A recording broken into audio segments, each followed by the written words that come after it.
Alors j'aime à me décrire comme un sustainable islander. Tout d'abord parce que je pense qu'en tant qu'insulaire, la question océan, on ne se la pose même pas parce qu'on la vit simplement. Donc pour nous, ce n'est pas trop une problématique, c'est un état de fait. Et dans cet océan, d'ailleurs c'est intéressant, je reprendrai juste le mot motu. Motu, ça désigne des îles dans nos langues.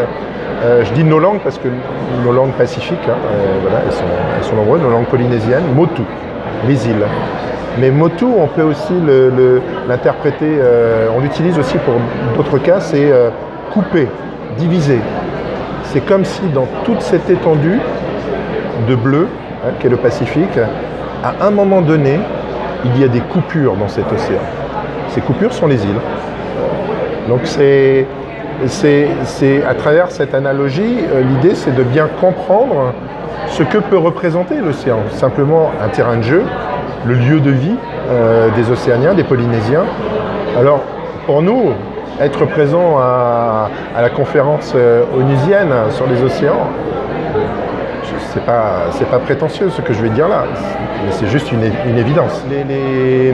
Les effets sur le changement climatique, bien sûr, on les ressent. J'élargis d'ailleurs à l'ensemble de nos cousins et frères du Pacifique, parce que ce sont des problématiques qui sont tout à fait identiques.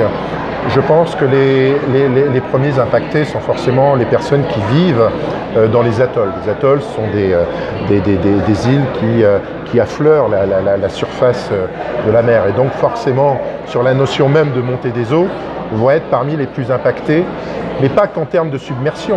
Elles le sont déjà. L'explication est simple. Les atolls sont sur une base, bien sûr, basaltique, mais l'ensemble du récif corallien, avec le temps, est une terre calcaire. Cette terre calcaire a des effets de filtration sur l'eau de mer et l'eau de ruissellement qui permet d'avoir une lentille d'eau que nos ancêtres savaient utiliser pour planter, d'ailleurs, pour les différentes espèces. Et malheureusement aujourd'hui, cette lentille, avec le peu de centimètres d'augmentation, eh bien, elle devient salée. Et par conséquent, l'une des économies de ces atolls, qui est liée au cocotier, ce qu'on appelle le copra, ce qui permet de faire de l'huile pour les cosmétiques, mais aussi pour la diététique, eh bien, malheureusement, ça ne donne plus. Donc là, ça arrive déjà. Il y a déjà des choses qui se passent. Nos cocotiers sont déjà impactés. L'acidification aussi va créer des problématiques, notamment sur les coquilles d'huîtres qui peuvent être attaquées par cette acidification. Et en sachant que la deuxième économie de Polynésie française, c'est la perle. Les productions de perles, d'huîtres perlières, on peut penser qu'elles vont être impactées dans quelques années. Donc on parle bien là de nos économies. Et ça, c'est sans être submergé, sans être inondé, c'est déjà quelque chose qui va nous toucher de toute façon. Alors ça c'est pour les îles basses. Pour les îles hautes, c'est d'autres caractéristiques. Le fait que les invasives puissent venir plus facilement, le fait que les différents étages de biodiversité changent à cause du climat.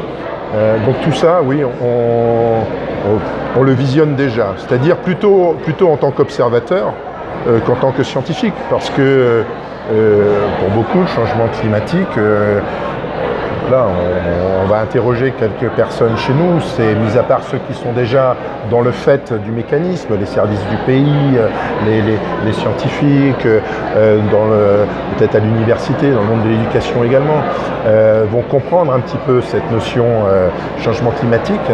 Nous, cette notion-là, on ne l'a que par l'observation. Et en interrogeant des personnes âgées, ils vont nous expliquer ce qu'ils ont vu comme changement. Et pour eux, le changement est réel.